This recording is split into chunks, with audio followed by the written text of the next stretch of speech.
Assalamualaikum, salam Malaysia Madani Kanta 744 dimulakan dengan rangkuman berita-berita utama hari ini dan perinciannya dalam segmen Esensi. Jemaah Menteri akan bincang keperluan lanjutkan cuti sekolah susulan cuaca panas melampau yang melanda negara ketika ini. Timbalan Perdana Menteri berkata, pihak Jawatankuasa Pengurusan Bencana Negara juga mengadakan pertemuan dan mengkoordinasi kerjasama dengan kementerian dan agensi berkaitan. Sementara itu, institusi pendidikan di bawah KPM telah diarah mengambil langkah pencegahan bagi menghadapi cuaca panas dan jerebu. Antaranya menangguhkan semua aktiviti luar bilik darjah jika cuaca terlalu panas. Bagi kawasan yang mencatatkan bacaan IPU melebihi 100, semua aktiviti di luar bilik darjah hendaklah dihentikan. Orang ramai turut dinasihat berwaspada dengan tanda-tanda awal strok haba, terutamanya individu yang mudah terdedah kepada komplikasi tersebut seperti kanak-kanak dan warga emas. Strok haba merupakan penyakit disebabkan kepanasan melampau yang didahului kejang haba diikuti dengan kelesuan haba. Kaedah terbaik dalam menyelaraskan penentuan arah kiblat bakal dibincangkan di peringkat Jawatankuasa Falak atau Jawatankuasa Fatwa Negeri. Umat Islam disaran merujuk Jawatankuasa Falak atau Jawatankuasa Fatwa di negeri masing-masing bagi memastikan arah kiblat yang tepat. Arah kiblat masjid serta surau sedia ada di Selangor telah disemak dan diperakukan Jabatan Mufti Negeri serta tidak perlu diragui. Jabatan Mufti Negeri juga sentiasa memberi pencerahan dan hebahan dari semasa ke semasa berhubung kaedah penetapan arah kiblat. Johor bakal melaksanakan kempen semakan arah kiblat bagi memastikan tiada kekeliruan dalam menentukan perkara itu turut berlaku di negeri ini. Kempen menyemak arah kiblat itu bermula minggu depan dengan fasa pertama melibatkan premis kerajaan serta sekolah di semua 10 daerah. Walaupun OP Sudan telah selesai, Wisma Putra masih mengikuti perkembangan yang berlaku di Sudan secara dekat. Malah rakyat Malaysia yang ingin melawat Sudan dinasihat menangguhkan perjalanan masing-masing sehingga keadaan pulih. Pejabat Kedutaan Malaysia di Sudan ditutup sementara dan segala urusan berkaitan dikendalikan Kedutaan Malaysia di Kahirah. Penduduk di utara tanah air dijemput beramai-ramai ke Majlis Rumah Terbuka Malaysia Madani di Hotel Raya Al-Lustar esok. Penglibatan kerajaan persekutuan dalam penganjuran Majlis Rumah Terbuka itu hanya libatkan 3 negeri iaitu Kedah, Kelantan dan Terengganu. Menurut JPM, penganjuran Majlis Rumah Terbuka di Pulau Pinang, Negeri Sembilan dan Selangor pula atas anjuran kerajaan negeri masing-masing. Seorang individu berusia 24 tahun yang mengeluarkan kenyataan berbaur ugutan terhadap Perdana Menteri Datuk Seri Anwar Ibrahim direman 3 hari bermula hari ini. Penahanan reman itu susulan polis Kelantan telah mengesan satu ciapan yang dimuat naik oleh pemilik akaun Twitter Mat Sekilau Palang Membalak alias apa nak dikata. Mahkamah Magistrate Kota Baru membenarkan perintah reman 3 hari terhadap seorang remaja kerana menunggang motosikal secara berbahaya baru-baru ini. Bagaimanapun permohonan reman terhadap isterinya yang juga pembonceng ditolak. Sebelum ini, tular video memaparkan aksi wili yang dilakukan 2 individu di Jalan Pasir Putih, Peringhat, Kota Baru. Di Mahkamah Session Ipoh, seorang buruh binaan mengaku salah atas 3 pertuduhan merogol dan menceroboh rumah seorang wanita minggu lepas. Pengakuan dibuat tertuduh Hassan Ahmad, 43 tahun, di hadapan Hakim Ainul Syahrin Muhammad selepas pertuduhan dibacakan. Seorang penganggur mengaku tidak bersalah di Mahkamah Session Kuala Lumpur atas pertuduhan membuat dan memulakan komunikasi jelik berunsur penghinaan terhadap Sultan Johor Sultan Ibrahim almarhum Sultan Iskandar melalui laman Facebook miliknya minggu lepas. Muhammad Indra Mulia Ahmad, 35 tahun, didakwa telah membuat dan memulakan penghantaran komunikasi lain yang jelik sifatnya melalui aplikasi Facebook menggunakan laman profil Indra Mulia. OP lancar dan OP selamat yang ke-20 yang dilaksanakan sempena Aidilfitri berjaya dilaksanakan. Jasa serta pengorbanan pegawai dan anggota PDRM dalam memastikan keadaan lalu lintas berjalan lancar serta kediaman yang ditinggalkan terjaga daripada sebarang insiden yang tidak diingini amat dihargai. 863 notis kesalahan dikeluarkan JPJ Negeri Sembilan hasil pemantauan menerusi drone dan kamera EAC sepanjang penguatkuasaan UPS Hari Raya Aidilfitri 2023. Sepanjang penguatkuasaan bermula 18 April sehingga semalam, 623 notis dikeluarkan hasil pemantauan drone. 240 lagi menerusi penggunaan EAC. Bermula hari ini, UPS lancar dilaksana hingga 1 Mei bagi memastikan kelancaran aliran trafik terutama di lebuh raya utama negara. Keutamaan operasi di lokasi panas berlaku kesesakan aliran lalu lintas. PDRM menjangkakan pertambahan kenderaan yang ketara sepanjang tempoh berkenaan susulan cuti persekolahan yang bakal berakhir dan cuti hari pekerja.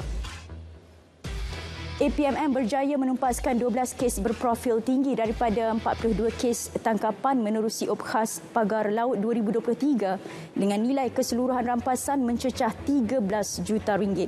Data itu merupakan kejayaan 2 minggu pelaksanaan operasi yang dijalankan di seluruh kawasan perairan negara bermula 9 hingga 25 April lepas.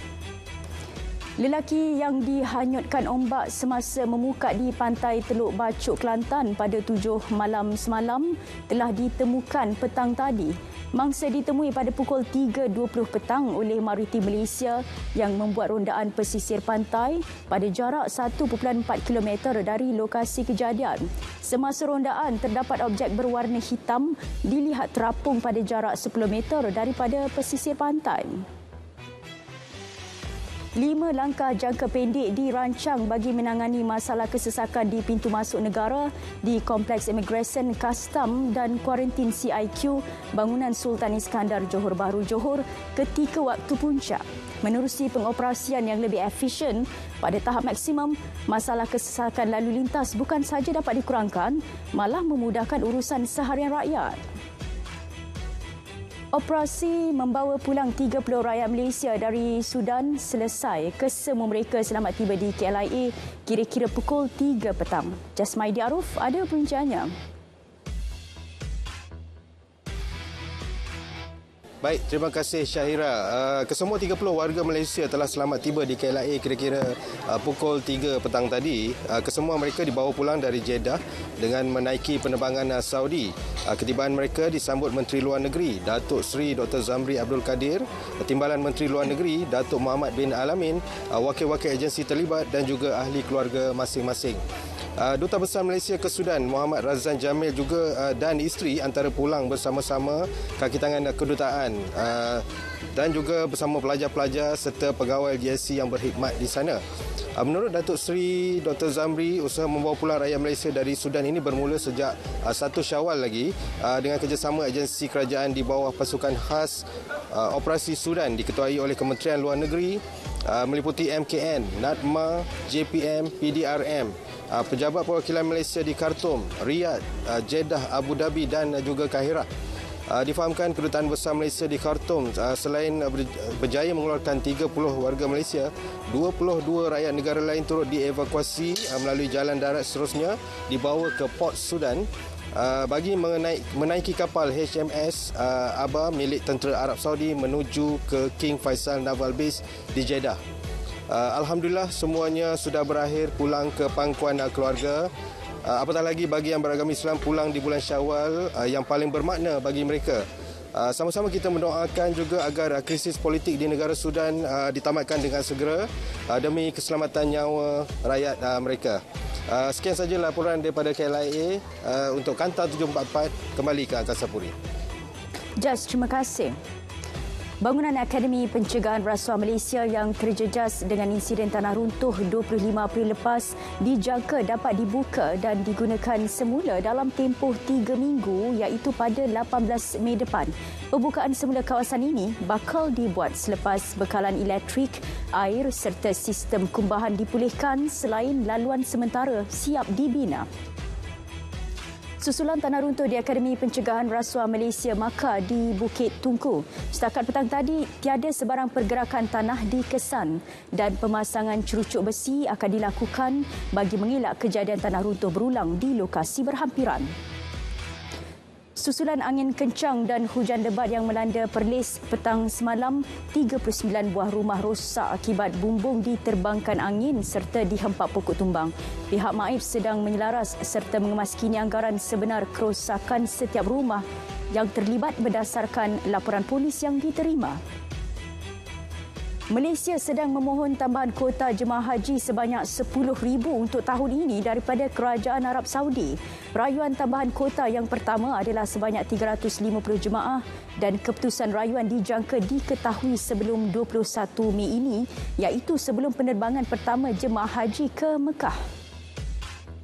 Sabah mencatatkan 76 kes pertasis atau batuk kokol dalam tempoh Januari lepas hingga semalam, iaitu peningkatan 986% berbanding tempoh sama tahun lepas, iaitu hanya 7 kes. Kota Kinabalu merekodkan jumlah kes tertinggi iaitu 20 kes, diikuti Lahad Datu 16, Tawau 15, Putatan 8 dan masing-masing 4 kes di Sempurna dan Papar.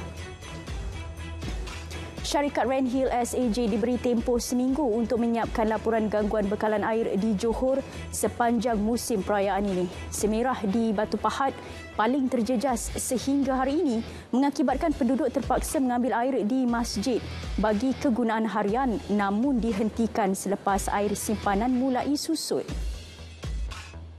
Jenazah vokalis kumpulan rock Mail Ekspedisi atau nama sebenar Said Ismail Said Ibrahim 55 tahun selamat dikebumikan di tanah perkuburan Islam Batu 6 Bakri dekat Muara Johor pagi tadi. Kira-kira 200 ahli keluarga dan rakan artis serta peminat hadir memberi penghormatan terakhir. Allahyarham Mail meninggal dunia di Hospital Pakar Sultanah Fatimah malam tadi. 11 maut apabila sebuah bot laju melebihi muatan karam di bahagian barat di Riau, Indonesia pada Khamis. 62 penumpang berjaya diselamatkan manakala seorang lagi masih hilang. Bot berkenaan membawa 74 penumpang menuju ke Tanjung Pinang. Punca insiden masih dalam siasatan. Pasukan penyelamat turut menjelaskan jumlah mangsa hilang mungkin meningkat kerana jumlah sebenar penumpang tidak dapat disahkan. Penduduk Sudan kini khawatir terputusnya bekalan makanan yang boleh membawa kepada isu kebuluran. Situasi berkenaan dapat dilihat apabila banyak kedai ditutup, malah terdapat kedai roti yang kehabisan stok. Konflik telah menghadkan proses pengedaran makanan di negara ketiga terbesar di Afrika itu apabila 1/3 daripada 46 juta rakyatnya sudah bergantung kepada bantuan kemanusiaan. Sementara itu, 385 rakyat Indonesia yang diselamatkan dari Sudan tiba di tanah airnya pagi tadi. Mereka merupakan kumpulan pertama tiba di lapangan terbang Soekarno-Hatta. Menurut Menteri Luar Indonesia, pasukan tentera udara dijangka membantu untuk proses pemindahan kumpulan terakhir yang terdiri daripada 115 orang dan dijangka tiba pada Ahad. Ini pula situasi terbaru konflik Ukraine-Rusia, sekurang-kurangnya 7 maut dalam serangan roket Rusia di sebuah blok apartmen di Ukraine pada awal Jumaat. Menurut pihak berkuasa, 17 orang berjaya diselamatkan di bawah runtuhan bangunan.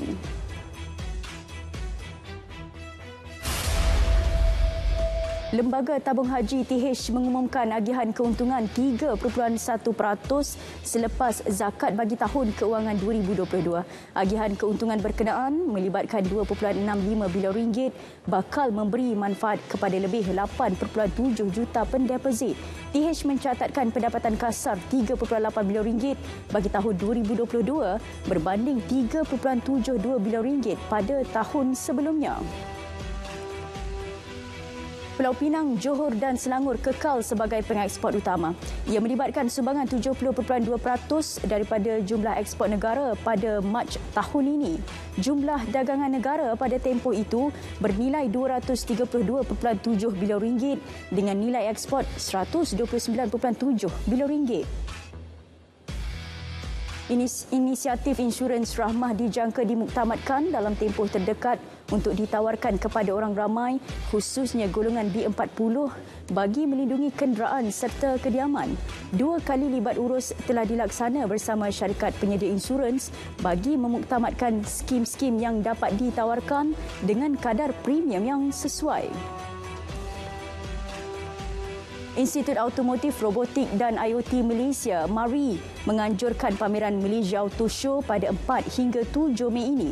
Pameran automotif yang akan diadakan di MAEPS akan meningkatkan tumpuan terhadap model kenderaan elektrik EV serta perbincangan dan teknologi berkaitan dengan ekosistem EV di Malaysia.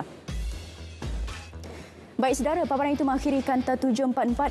Menyusul selepas ini berita perdana bersama Ivan dan Hazel Desmond untuk paparan lebih komprehensif.